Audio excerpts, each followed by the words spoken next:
Let's see how to make and post a flyer for Facebook. To generate or make a flyer, you can just open ChatGPT app. So just open your ChatGPT. In ChatGPT, in this message or prompt box, you need to clearly write a prompt to generate a flyer for your Facebook business page.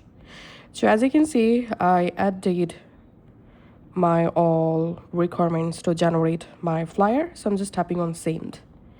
And here we can see ChatGPT is now generating a flyer from my prompt. So it may take some minutes to generate the flyer. So here we can see two different flyer generated. So I'm just selecting any of them.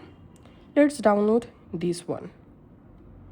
Now we have our flyer ready in our gallery. And now it's time to publish this flyer on Facebook. So open your Facebook and go to the Facebook page, group, or you can directly post it to your profile. So just go ahead and tap this photo icon, select the flyer.